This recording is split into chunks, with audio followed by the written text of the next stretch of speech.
नमस्कार. माझं नाव डॉक्टर रुपेश श्रीधरकांत बेलसरे. मी Shri Dadasaheb Govind charitable trust अंतर्गत तक्षशिला महाविद्यालय या ठिकाणी कार्यरत आहे. आमच्या महाविद्यालयामध्ये कला, वाणिज्य, विज्ञान व व्यावसायिक अभ्यासक्रम आणि MCVCमध्ये प्रवेश प्रक्रिया सुरू आहे. 11वी ची प्रवेश प्रक्रिया अमरावती जिल्ह्यामध्ये ग्रामीण आणि शहरी भागातील सर्व महाविद्यालयाला 11वी प्रवेश प्रक्रिया ही ऑनलाईन गव्हर्नमेंटने चालू केली आहे. पण भरपूर महाविद्यालयामध्ये 11वी ऑनलाईन प्रवेश प्रक्रियाबद्दल संभ्रम निर्माण होत आहे. त्यांना अनेक प्रकारच्या अडचणींना सामोरे जात आहे. त्याकरिता आपण 11वी ऑनलाईन प्रवेश प्रक्रियेची संपूर्ण माहिती एका व्हिडिओमध्ये ऑल इन वन या व्हिडिओच्या संदर्भात आपण पाहणार आहोत. आपल्याला सुरुवातीला 11वी ऑनलाईन वेबसाईट, त्यानंतर नवीन नोंदणी, नवीन विद्यार्थ्यांची नोंदणी, त्यानंतर आपल्याला आपल्या महाविद्यालयाला अलॉट झालेले विद्यार्थी ते कोठाअंतर्गत, इन हाऊस, मॅनेजमेंट किंवा मायनॉरिटी आणि कॅप राऊंड म्हणजे राऊंड नंबर 1 0 राऊंड आपल्याला सुरुवातीला झालेला आहे. आता सध्याचा जो राऊंड चालू आहे तो राऊंड नंबर 1, राऊंड नंबर 2 अशा प्रकारे याची संपूर्ण माहिती मी या तुम्हाला सांगणार आहे. आपण जास्त वेळ न लावता आपण व्हिडिओला सुरुवात करूया. सुरुवातीला आपल्याकडे कोणतेही वेब ब्राउझर असेल कॉम्प्युटरवर, त्या वेब ब्राउझरला ओपन करायचं आणि या ठिकाणी नवीन टॅबला आपल्याला 11वी ॲडमिशन, 11th ॲडमिशन असं केल्यानंतर जे पहिली टॅब ओपन होईल, school education and sport department, याला ओपन करायचं. या ठिकाणी तुम्ही 11वी महा MAचे FIGC ॲडमिशन जरी टाकलं तरी ते ओपन होते. या ठिकाणी 2 टॅब दिसत आहे, एक लॉगिंग आणि एक स्टुडंट रजिस्ट्रेशन. आपल्याला जर नवीन विद्यार्थी जर ओपन करायचं असेल किंवा त्याचं लॉगिंग करायचं असेल तर त्या ठिकाणी आपण स्टुडंट रजिस्टर ओपन करणार आहेत. या ठिकाणी आपल्याला त्यांचा नवीन फॉर्म ओपन झालेला आहे. With in Maharashtra state, outside Maharashtra state, म्हणजे जर तो महाराष्ट्रातला रहिवासी असेल तर आपण पहिली टॅब करू. त्यानंतर विद्यार्थी फ्रेश असेल, रिपीटर आहे, प्रिव्हियसली पास आहे. आता या तिन्ही गोष्टी, रिफ्रेश म्हणजे जर तो फरवरी मार्च या एक्झाममध्ये सुरुवातीला पास झाला असेल तो फ्रेशमध्ये जाईल. रिपीटरमध्ये तो विद्यार्थी फेल असेल किंवा एटीकेटी असेल किंवा यावर्षी आपल्याला तो मागल्या वर्षी फेल असून यावर्षी तो पास झाला असेल किंवा प्रिव्हियसली पास म्हणजे तो 2024च्या अगोदर जर पास झाला असेल तर अशा विद्यार्थी नोंदणी आपण करू शकतो. आता माझ्याकडे जवळपास 2025चा फ्रेश विद्यार्थी असल्यामुळे मी फ्रेश टाकतो. या ठिकाणी त्याचं बोर्ड सिलेक्ट करायचं आहे. आपण महाराष्ट्र स्टेट सेकंडरी स्कूलचा विद्यार्थी असल्याकारणे या ठिकाणी टाकू आणि या ठिकाणी त्याचा विद्यार्थ्याची आपल्याला शीट नंबर टाकायचा आहे.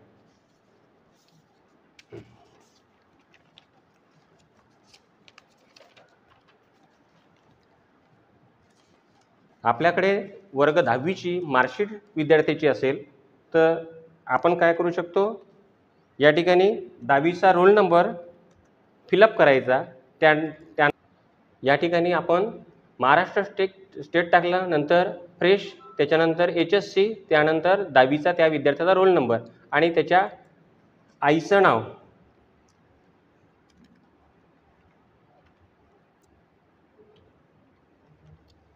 या ठिकाणी व्हेरीफाय नंबर जरी केलं तरी त्या विद्यार्थ्याचं संपूर्ण नाव येतो. या ठिकाणी करेक्ट जर असेल तर येस करेक्ट करायचं आणि या ठिकाणी मंथ ऑफ एक्झामिनेशन सिलेक्ट करायचं. या ठिकाणी आपल्याकडे फेब्रुवारी 2025 अशा प्रकारे दिलं ते पण आपल्याला काय करायचं आहे, या ठिकाणी मार्च टाकायचं आणि 25 ऑलरेडी सिलेक्ट होतात. या विद्यार्थ्याचं नाव लॉगिंगमध्ये येतो. आता या ठिकाणी विद्यार्थ्याचा ईमेल ID तुम्ही टाकू शकता. आता आपल्याकडे ईमेल ID कंपल्सरी नाही आहे. त्या विद्यार्थ्याचा मोबाईल नंबर आहे, तो मोबाईल नंबर आपण या ठिकाणी टाकायचा आहे. कॉन्टॅक्ट नंबर,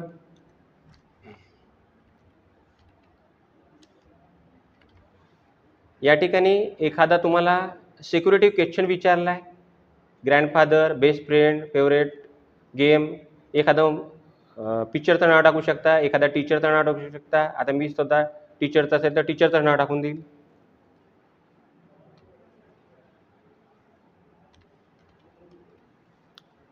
आणि पासवर्ड.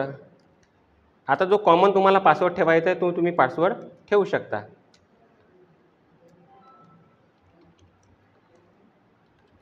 आपण जो टाकलेला पासवर्ड तो सुद्धा आपण या ठिकाणाहून ओपन करू शकतो, चेक करू शकतो का माझा जो पासवर्ड आहे तो व्यवस्थित टाकला गेला आहे किंवा नाही.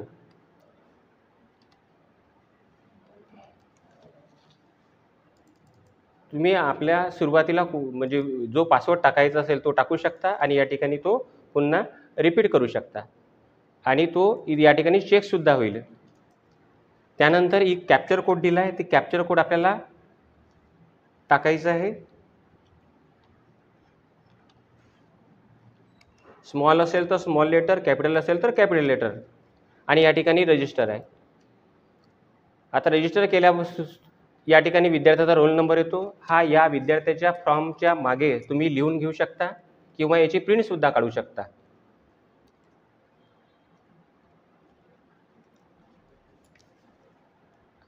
याला कॉपी करायचं. कॉपी केल्यानंतर प्रोसीड टू लॉगिंग हे ओपन केल्यानंतर या ठिकाणी तुम्ही विद्यार्थ्याचा आता मिळालेला आपल्याला ID हा टाकू शकता आणि आपण वापरलेला जो पासवर्ड आहे PWS तुम्ही कॉमन मी pass@123 केलं, तुम्ही दुसरा सुद्धा करू शकतो. कॅप्चर कोड टाकायचा आहे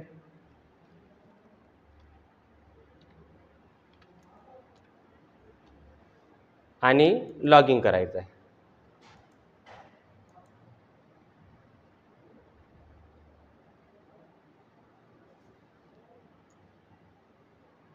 आता पेमेंट ऑलरेडी या विद्यार्थ्यात झाल्या असल्यामुळे मी डायरेक्ट नेक्स्ट या बटनला क्लिक करून आणि हा फॉर्म या ठिकाणी लॉक करायला. जोपर्यंत आपण फर्स्ट फॉर्म लॉक करणार आहे तोपर्यंत आपल्याला सेकंड फॉर्म भरला जाणार नाही. आता ही संपूर्ण माहिती पहिल्या फॉर्मच्या रजिस्ट्रेशन पर्यंत होती. आता आपल्याला या विद्यार्थ्याला कोणतं कॉलेज अलॉट झालं आहे किंवा राऊंड झाल्यानंतर आपल्याला ते माहीत पडेल. सेकंड जो पार्ट आहे या ठिकाणी आपल्याला तो 2 ऑप्शनमध्ये फॉर्म भरता येईल. एक कॅप ऑप्शन आणि कोटा चॉईस. कॅप ऑप्शन म्हटल्यानंतर तो राऊंडमध्ये येईल आणि कोटा चॉईसमध्ये 3 ऑप्शन असतात आपल्याला. एक इन हाऊस कोटा, एक मायनॉरिटी कोटा आणि एक मॅनेजमेंट कोटा. आता मॅनेजमेंट कोट्याच्या आपल्याला जागा दिल्या असतात, त्या जागा सुद्धा तुम्ही आपल्या लॉगिंगमध्ये पाहू शकतो आपण. तर आपल्याला मिळालेल्या जागा किती असतात. ॲडमिशन समरी सुद्धा या ठिकाणी विद्यार्थ्याची चेक करता येते. फर्स्ट राऊंड, सेकंड राऊंड, त्याचा स्टेटस सुद्धा आपल्याला या ठिकाणून चेक करता येते. पेमेंट हिस्ट्री, आज आपण मगाशी जे पेमेंट काढलं आहे ते सुद्धा आपण चेक करू शकता. म्हणजे या विद्यार्थ्याची संपूर्ण माहिती आपण पाहू शकतो. या ठिकाणी कॅप राऊंडमध्ये चूज शाखा दिली आहे. तुम्हाला आर्टला, कॉमर्सला, सायन्सला ज्या फॅकल्टीला निवडायचं आहे ती फॅकल्टी आपण घेऊ शकतो. समजा या विद्यार्थ्याला कॉमर्स जर निवडायचं असेल तर मी कॉमर्स टाकेल. त्यानंतर मीडियम दिला आहे, मराठी, हिंदी, इंग्लिश जे असेल ते. आता मला मराठी निवडायचं असेल तर मी मराठी करून कन्फर्म करेल या विद्यार्थ्याचं. त्यानंतर आता ह्या राऊंडच्या वेळेस हा सेकंड फॉर्म कॅप राऊंड आणि कोटा ह्या दोन्ही ओपन होऊ शकतात. आपण या विद्यार्थ्याची आपण पहिला रजिस्ट्रेशनची माहिती संपूर्ण या व्हिडिओमध्ये पाहिलेली आहे. आता आपण दुसऱ्या व्हिडिओमध्ये विद्यार्थ्याचं 2 लॉगिंग यानी विद्यार्थी लॉगिंग आणि स्टुडंट लॉगिंगची माहिती पाहणार आहे. नमस्कार. कॅप्चर कोड टाकायचा, लॉगिंग ओपन करायचं. आता मला माझ्या कॉलेजमध्ये अलॉट झालेले विद्यार्थी माहीत नाही, ते अलॉट झालेले विद्यार्थी कसे पाहिजे. या ठिकाणी कोठा अप्लाइड लिस्ट दिली आहे, कोठा ऍडमिशन लिस्ट दिली आहे, कोठा सिलेंडर लिस्ट दिली आहे, कोठा ऍडमिशन लिस्ट दिली आहे. या ठिकाणी कॅप ऍडमिशन लिस्ट ओपन करायचं. त्या ठिकाणी फर्स्ट, त्याच्यानंतर आपल्याला कशाला ऍडमिशन बघायचे. आता मला आर्टला जर पाहिजे असेल मी आर्ट करेल, त्याचा कोड निवडेल आणि त्याचा स्टेटसमध्ये ऑल निवडेल. या ठिकाणी ऍडमिशन किती झाल्या त्या ऍडमिटेड म्हणून येईल. तुम्ही रिजेक्ट जर केली असेल, एखादा डॉक्युमेंट अनकम्प्लीट असेल तर आपण रिजेक्ट करू शकतो. एखादा कॅन्सल झाली असेल तर कॅन्सल सुद्धा दाखवतात. नॉट ऍडमिटेड झाले नॉट ऍडमिट दाखवतात आणि ऑलमध्ये संपूर्ण विद्यार्थ्याची लिस्ट आपल्या ठिकाणी या ठिकाणी ओपन होते. ते ओपन झाल्यानंतर तुम्ही या ठिकाणी बघा ही जी ऍडमिशन आहे या ठिकाणी ऍक्शन हा पार्ट दिला आहे. ऍक्शनमध्ये तुम्ही प्रिंट काढू शकता का ज्या विद्यार्थ्याचं एखाद्या वेळेस तुम्ही ऍडमिशन जर केली असेल ही या ठिकाणी ऍडमिटेड दिलं आहे म्हणजे या विद्यार्थ्याची ऍडमिशन झालेली आहे. तुम्ही या ठिकाणाहून त्या विद्यार्थ्याची ऍडमिशन जर झाली असेल तर या ठिकाणून सुद्धा आपण प्रिंट घेऊ शकतो किंवा डायरेक्टली ज्यावेळेस ऍडमिशन कन्फर्म करणार आहे त्यावेळेस सुद्धा प्रिंट मिळते आपल्याला. सेकंड, या ठिकाणी एन ए दिला. एन एचा अर्थ आहे का त्या विद्यार्थ्याच्या लॉगिन मधून कोणत्याच प्रकारची प्रोसेस केलेली नाही. आता माझ्याकडे एक विद्यार्थ्याची ऍडमिशन आहे. आपण त्या विद्यार्थ्याची ऍडमिशन करू. आता हे जे विद्यार्थी आहे तन्मय वानखडे म्हणून, याला माझं कॉलेज मिळालेलं आहे, तक्षशिला महाविद्यालय मिळालेलं आहे. मी याचं सुरुवातीला नाव चेक करेल. या ठिकाणी 10 दिलाय. आपल्याकडे जवळपास 18 ऍडमिशन दिलेले आहेत. मी 20 वर टॅप करतो आणि 18ही ऍडमिशन संपूर्ण मला दिसतात. आता यामध्ये तन्मय वानखडे नावाचा विद्यार्थी, तन्मय विजय वानखडे हा जो विद्यार्थी आहे,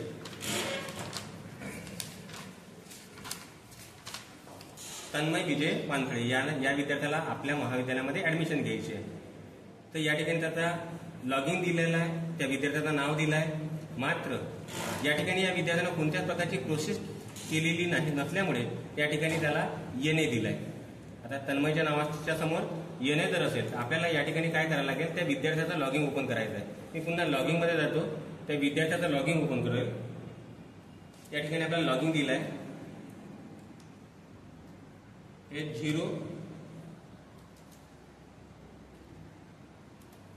031331615 आणि त्या विद्यार्थ्याचा पासवर्ड.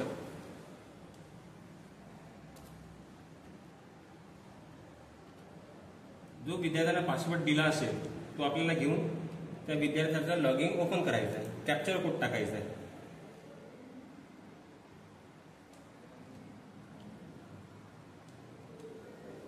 आपण या ठिकाणी त्या विद्यार्थ्याचा लॉगिन सुद्धा ओपन करू शकतो, पाहू शकतो तो व्यवस्थित बरोबर आहे किंवा नाही.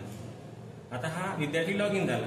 लॉगिन झाल्यानंतर या ठिकाणी विद्यार्थ्याला कॅप ऍडमिशन दिलेला आहे.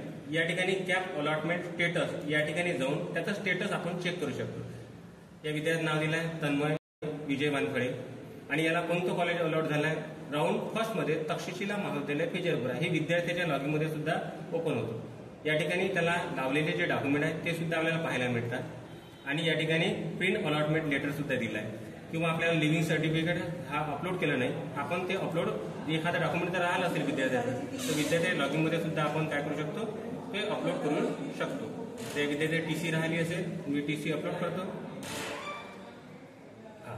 स्कूल लिव्हिंग सर्टिफिकेट म्हटल्यानंतर या ठिकाणी विद्यार्थ्याची टीसी झाली आहे.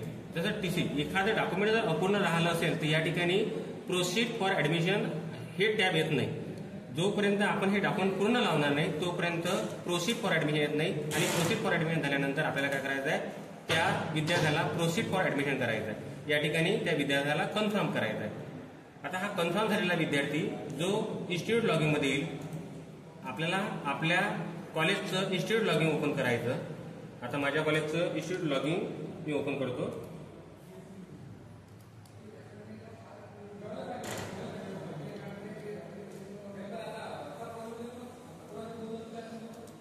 लॉगिन ओपन झाल्यानंतर या ठिकाणी रिपोर्ट मेनूमध्ये कॅप ऍडमिशन लिस्ट ओपन करायची आहे. फर्स्ट राऊंड तो विद्यार्थी 8 शाखेला प्रवेशित असेल, त्याचा कोड टाकायचा आपल्याला आणि त्याचा स्टेटस मधून ऑल करू शकतो. ऑल केल्यानंतर तुम्ही पूर्ण पाहू शकता किंवा या ठिकाणी अप्लिकेशन नेम सुद्धा लिहू शकता किंवा अप्लिकेशन आयडी सुद्धा आपण टाकू शकतो.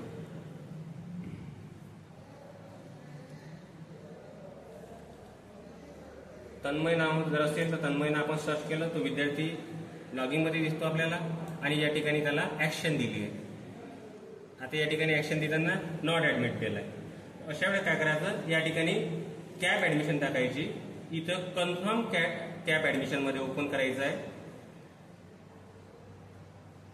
त्या ठिकाणी 8 नंतर कोड ऑलरेडी येतो, विद्यार्थ्याचा अप्लिकेशन नंबर. आता तन्मय असेल तर तन्मय आपण नेमनं सर्च करू. या ठिकाणी विद्यार्थी तन्मय विजय वानखडे असं दिलं असेल आणि ऍक्शन मध्ये हा टॅब येतो, हे ओपन करायचं. त्यानंतर हे जे डॉक्युमेंट आहे, 10वीची मार्कशीट आहे, त्या विद्यार्थ्याची व्हेरीफाय, कास्ट सर्टिफिकेट असेल ते सुद्धा व्हेरीफाय करायचं आहे. त्यानंतर लिव्हिंग सर्टिफिकेट ते सुद्धा व्हेरीफाय करायचं आहे. अंडरटेकिंग फॉर्म तो सुद्धा आपल्याला व्हेरीफाय करायचा आहे. आणि या ठिकाणी कन्फर्म ऍडमिशन करायचं. हे कन्फर्म ऍडमिशन झाल्याबरोबर या ठिकाणी प्रिंट ऑप्शन येतो. हे प्रिंट आपण या ठिकाणून सुद्धा विद्यार्थ्याची प्रिंट याने कन्फर्म ऍडमिशन करू शकतो. हे ॲडमिशन लेटर. ज्यावेळेस आपले विद्यार्थी आपण ज्यावेळेस TC मार्कशीट पतपडताळणी करता जातो त्यावेळेस ॲडमिशन लेटर, त्याचं ओरिजिनल TC आणि मार्कशीटची झेरॉक्स ह्या गोष्टी आपल्याला दाखवा लागतात. इथून तुम्ही प्रिंट काढू शकता. या ठिकाणाहून एक प्रिंट मारू शकता किंवा आपण कॅप लिस्ट ओपन केल्यानंतर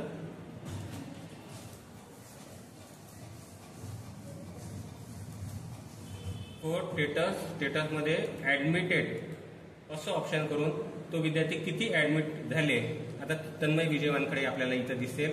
या ठिकाणाहून सुद्धा आपण त्या विद्यार्थ्याची प्रिंट काढू शकतो. हे प्रिंट फॉर ॲडमिशन लेटर. या ठिकाणी त्या विद्यार्थ्याची प्रिंट निघू शकते. सेम प्रिंट आहे. अशा प्रकारे आपण विद्यार्थ्याचं लॉगिन किंवा इन्स्टिट्यूट लॉगिन आपण चेक करू शकतो. आता इन्स्टिट्यूट लॉगिनमध्ये आपल्याला नेमके विद्यार्थीची लिस्ट कशी पाहायची, विद्यार्थी लॉगिन कसा करायचा किंवा ॲडमिशन विद्यार्थ्याच्या लॉगिनमध्ये कसा करायचे याबद्दल आपण माहिती पाहिली. आपण यानंतर मॅनेजमेंट याची सुद्धा एक ॲडमिशन बघणार आहोत.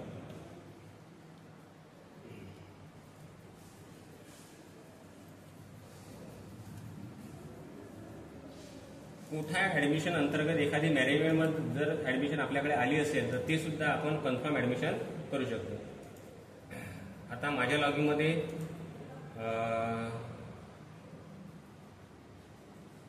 कॅप राऊंड, कोठा ॲडमिशन, कोठामध्ये मॅनेजमेंट जर असेल तर मॅनेजमेंटची सुद्धा ॲडमिशन. आता या ठिकाणी मला मॅनेजमेंटची अलॉट झाली आहे का मी चेक करेन. माझ्याकडे अलॉट नाही आहे, या ठिकाणी दिसत नाही आपल्याला. अलॉट झाली असती दिसली असती. आपल्याकडे टोटल सीट किती आहे 3, ॲडमिशन किती झाली 1 आणि व्हॅकन्सी किती आहे 2. पण एखाद्या कॉलेजला जर ते अलॉट झालं असेल तर ते सुद्धा आपल्याला माहिती पडते.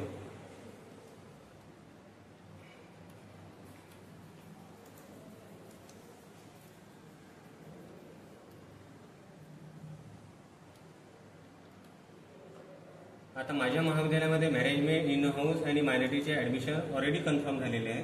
मी एक दुसरं लॉगिन ओपन केलं आणि या ठिकाणी कोठा ॲडमिशन ओपन केलं. कोठामध्ये मॅनेजमेंट सिलेक्ट केलं, त्याच्यानंतर सायन्स आणि हा कोड टाकला.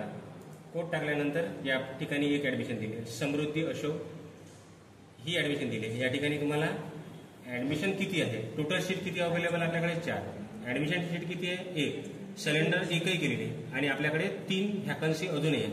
अशा ठिकाणी काय करायचं आपल्याला ॲक्शनवर जायचं. ॲक्शनवर गेल्यानंतर या ठिकाणी पुन्हा तीच प्रोसेस आहे. सर्व डॉक्युमेंट व्हेरीफाय करायचे. तुम्ही या ठिकाणाहून ओपन करू शकतो. एखाद्या विद्यार्थ्याचे TC बरोबर आहे का, CBSEचा विद्यार्थी असल्यामुळे CBSEचे, त्याचं लिव्हिंग सर्टिफिकेट दिसते का, लिव्हिंग सर्टिफिकेट ओपन करायचं. त्यानंतर त्या विद्यार्थ्याने कास्ट सर्टिफिकेट लावली का ते सुद्धा आपण या ठिकाणाहून ओपन करू शकतो. त्या ठिकाणी अंडरटेकिंग फॉर्म लावला का हा सुद्धा या ठिकाणाहून आपण चेक करू शकतो. हे सर्व डॉक्युमेंट आपल्याला चेक करायचे, तपासायचे आणि नंतरच ते ॲक्शन करून ते व्हेरीफाय करायचे. आता हे व्हेरीफाय केलं आणि या ठिकाणी 3 टॅब दिला आहे. त्यामध्ये ॲडमिट हे टॅब ओपन करायची. या ठिकाणी विद्यार्थ्याचा अपार ID मागितला आहे तर विद्यार्थ्याला OTP जाईल. OTP आल्यानंतर आपल्याला ती ॲडमिशन कन्फर्म करता येईल. तर अशा प्रकारे आपण ऑनलाईन प्रवेश प्रक्रिया, नवीन विद्यार्थ्याचं लॉगिन, त्याचं रजिस्ट्रेशन कसं करायचं, मॅनेजमेंट, इन हाऊस, मायनॉरिटीचे ॲडमिशन कशा करायच्या आणि आपल्याकडे आलेली विद्यार्थ्यांची इन्स्टिट्यूट लॉगिनमधली लिस्ट ओपन कशी करायची आणि ती ॲडमिशन कन्फर्म कशी करून त्याचं ॲडमिशन लेटर कसं करायचं यापर्यंत माहिती पाहिलेली आहे. धन्यवाद.